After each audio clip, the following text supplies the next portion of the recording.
Today's lesson is all about frying. And when frying is properly done, fried foods should not be heavy, nor should they be greasy. The first thing I'd like to show you how to fry is potatoes, French fries, which should be crispy on the outside and slightly soft on the inside. What you need for fried potatoes, good dry potato. A russet is really amazingly good, as is an Idaho. And you'll need a mandolin like this or a good sharp knife like this to cut the potatoes into the long rectangular shapes that are typically called French fries. You'll need a heavy bottomed pan. Cast iron with enamel is very good. You'll need a thermometer, either a strainer or a little spider basket like this. And one more thing, a potato peeler. I'll show you how.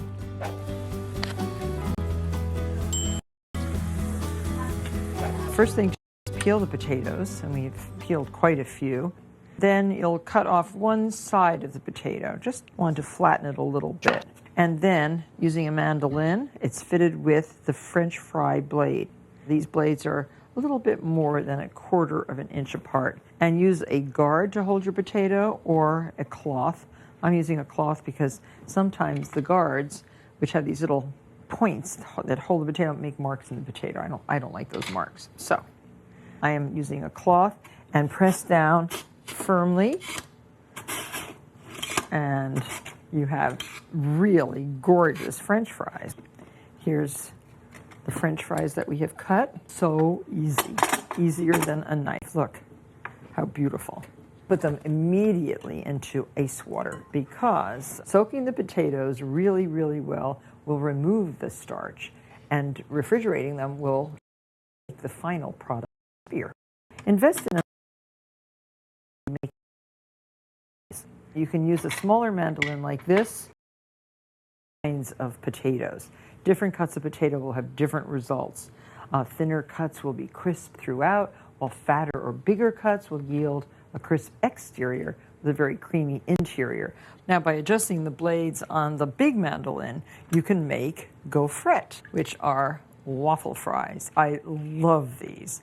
And it takes a little bit of practice before you become proficient, but make a straight cut on a large potato like this, and I'll do it without the towel so you can see clearly. Okay.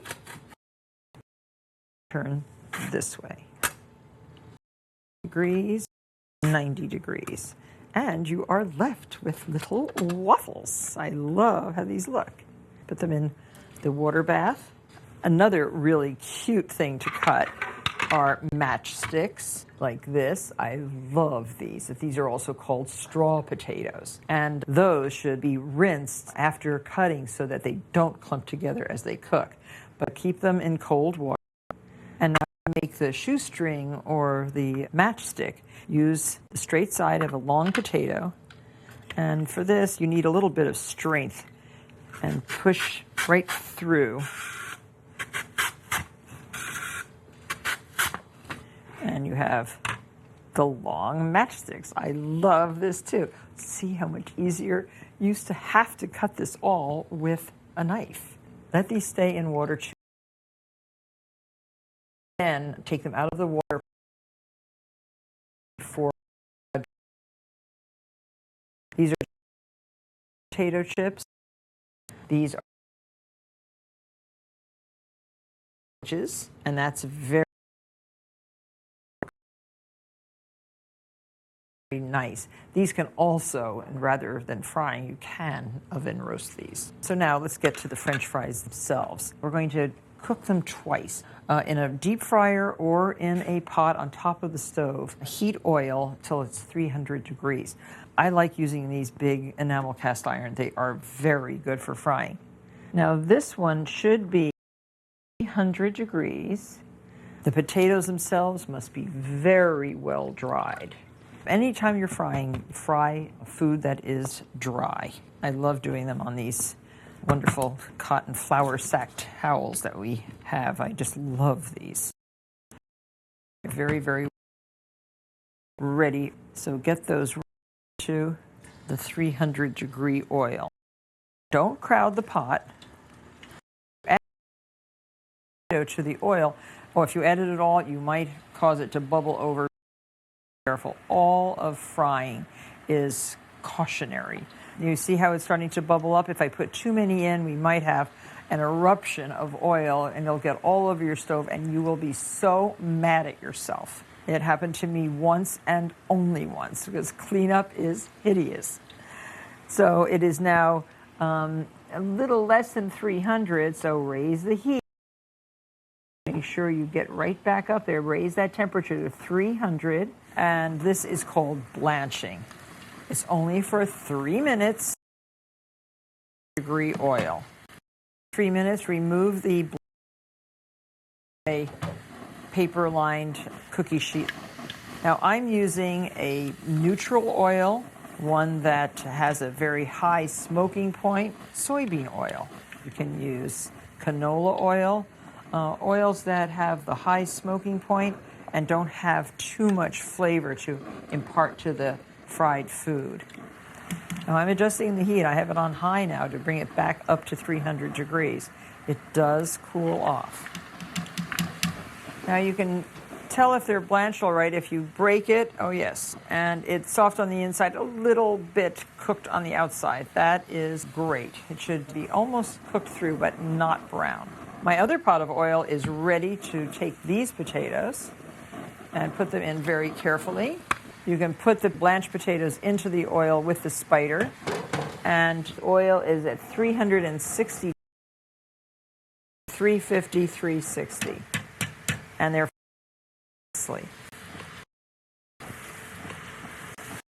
the color nice. Very happy with these. Now the correct kind of thermometer to use is one of these that hangs on the side of the pot. And make sure it's accurate. You can sometimes knock it and break it, so just be careful and make sure that it is in good working order before you start frying.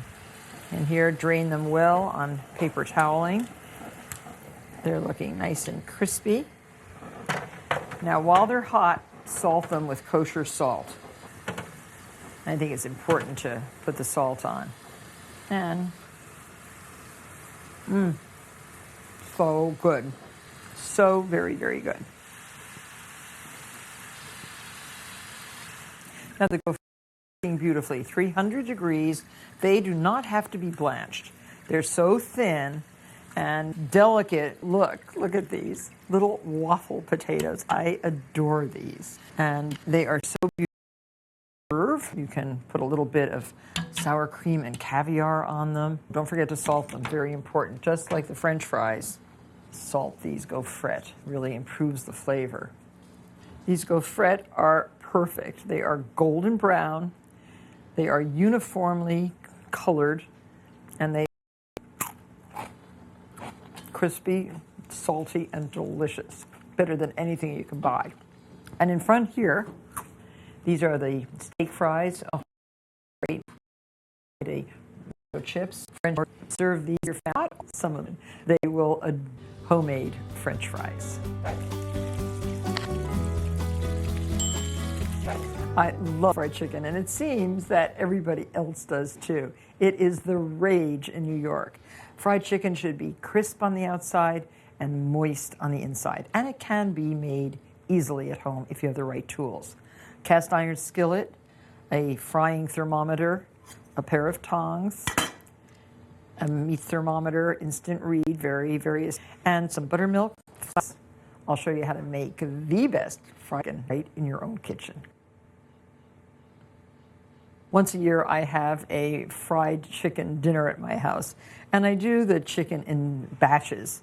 All the chicken, and these are small chickens called fryers, 2.5 to 3 pounds each, are cut up into 8 or 10 pieces each. And I soak them in ice water overnight in the refrigerator. And then I make the buttermilk marinade. And the chicken stay milk for 4 hours minimum in the refrigerator. Buttermilk lends a subtle tanginess to the chicken because it contains lactic acid. And it also has a nice tenderizing effect on proteins. It also helps the chicken remain moist and juicy. So this is one chicken cut up. It's been soaked in salted ice water, and add to that 4 cups of buttermilk. You can also take good organic whole milk and add to 1 quart, you can add about 3 tablespoons of cider vinegar.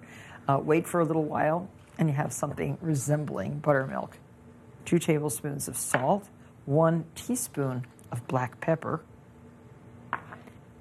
and 1.5 tablespoons of dry mustard as a good sharpness to the mix, and 1 of cayenne.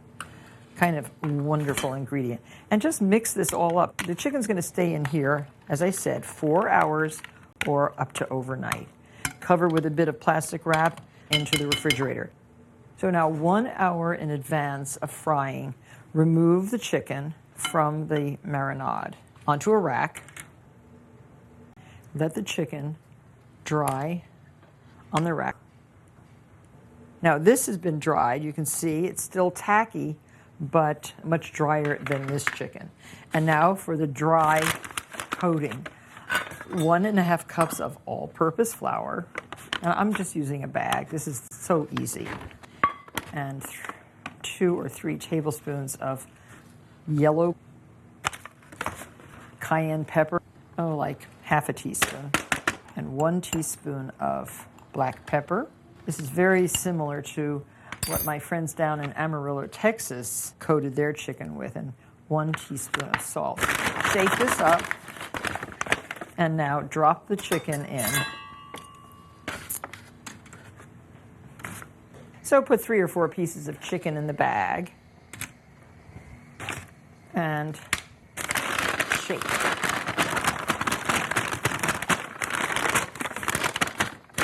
Nicely coated.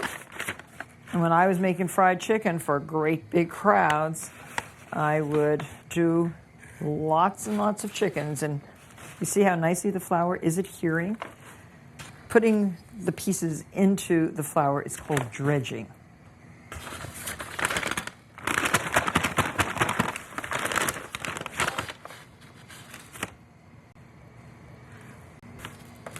So even though the flour is sticking, the chicken's not wet.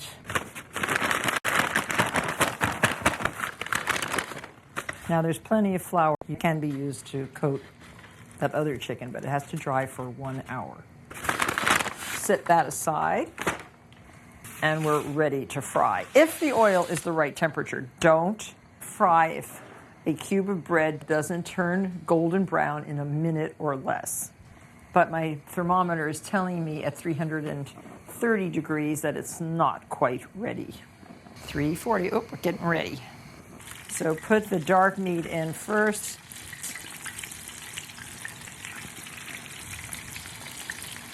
Wear covered shoes and an apron.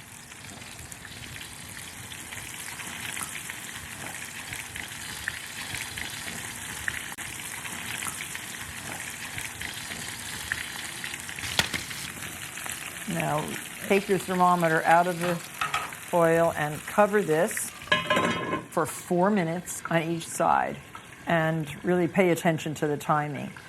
This method of frying is called shallow frying. The best pan is this cast iron skillet with the cover.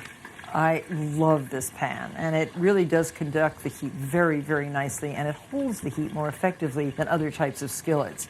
At tag sales, you can find these pans with the covers, and that's the best cast iron because it is already aged and has a beautiful patina.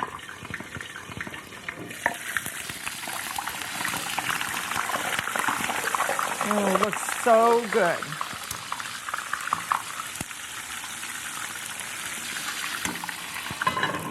Looking good. Now here's some things to keep in mind when frying. If the oil is not hot enough, the food will absorb too much of the fat. But if the oil is too hot, the surface of the food will burn before it cooks on the inside. So keep the temperature pretty constant. Keep extra vegetable oil at room temperature nearby. And if the oil in the pot gets too hot, you can cool it down by adding some of this room temperature oil. Not cold oil, but room temperature. And the chicken pieces in the pan should not be touching. Thighs and legs should register 165 degrees, and white meat, the breast meat, should register 160 in the thickest part.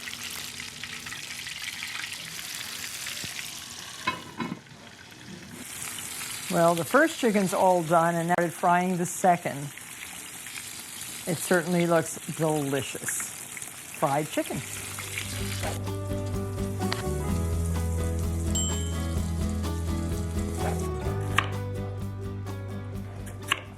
One of the most essential steps in making successful tempura is cutting the vegetables correctly. This is a sweet potato, peeled and cut into 1/4-inch slices. I love sweet potato tempura. I also love broccoli, snow peas, Japanese eggplant. This is the kind of eggplant to get for tempura. It doesn't have a lot of acid, and it is very tasty, coated in batter and fried. Mushrooms are also delicious. These are oyster mushrooms, which make nice tempura, and the shishito peppers are also very delicious as tempura, some not so hot. And these little woodland mushrooms, well, if you can find them, are also nice and made into tempura in little clusters. So our vegetables are ready, and we can put those right here. Batter.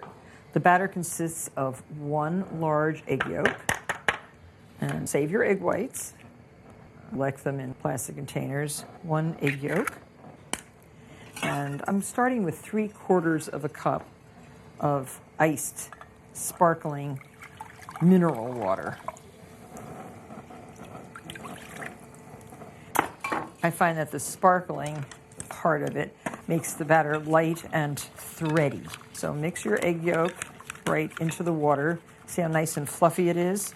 Some tempura chefs use beer, some use water, some use plain cold water, but make sure it is icy.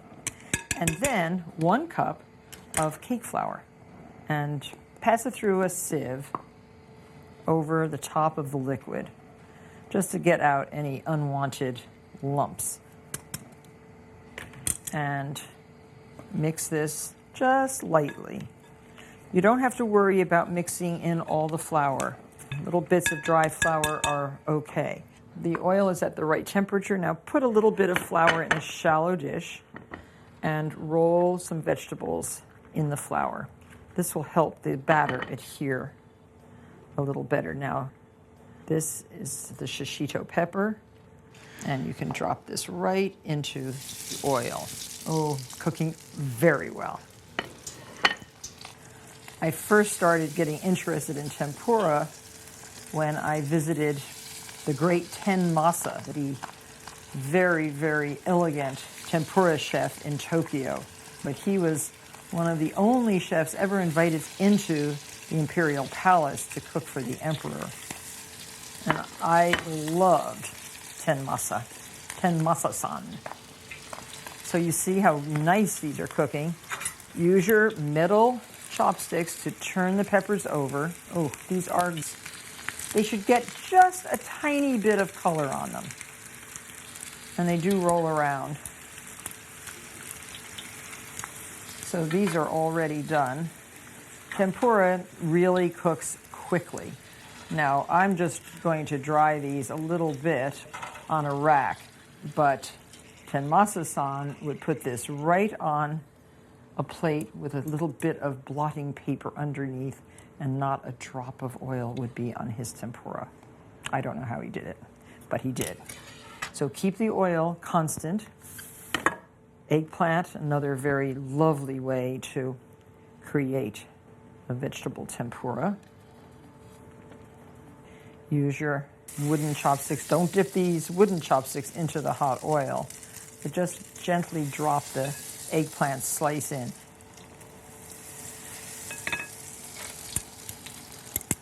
And keep these separate if you can. And into this pot, I can cook something else. One of my favorites, as I said, was sweet potato tempura. And this, in Japan, is served with a sprinkling of granulated sugar. I love sweet potato like that. And it's served as part of the meal, but toward the end of the meal.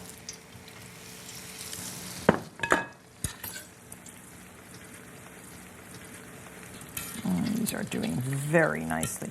Now, tempura should be served with a dashi and radish dipping sauce, or we have another wonderful sauce made out of soy and sesame oil that is also very delicious. Do a couple of these rooms.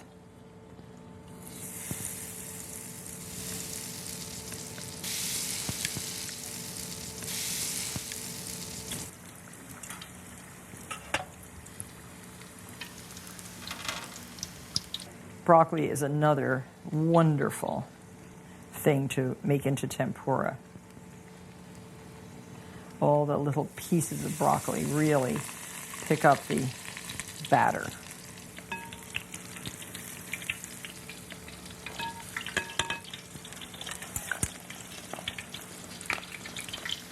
Impeccable oil, the right temperature, the right batter, and you will have great tempura.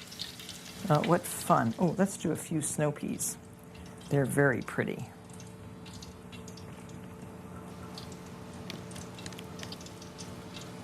Now, tempura doesn't have to be just vegetables, of course. It can be shrimp and other seafood. Eel tempura is very delicious.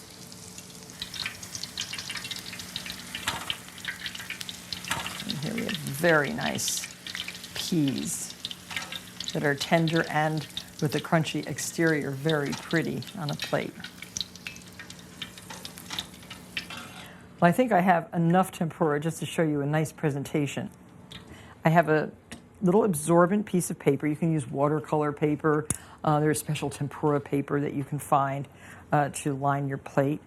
Put your vegetables in a pleasant arrangement on the paper, grouping one kind of vegetable. And this will serve one person, depending on whether it's an hors d'oeuvre or a first course.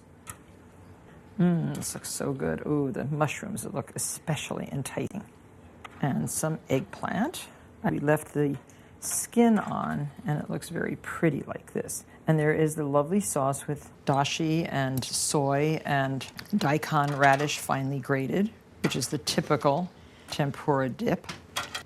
So here is vegetable tempura for one with dipping sauce and Japanese chopsticks. And here is dessert. Oh, by the way, always serve an odd number of something. This is 7. And mound the top of these sweet potato tempuras with a sprinkling, a generous sprinkling of granulated sugar. I think you'll really like the taste. So here we have vegetable tempura. If you stick to the rules of frying, you can make the perfect French fries, the most delicious fried buttermilk chicken, and even light and fluffy tempura right in your own kitchen. Thanks very much for watching this episode of Martha's Cooking School, and I'll see you the next time. For video clips, recipes, tips, and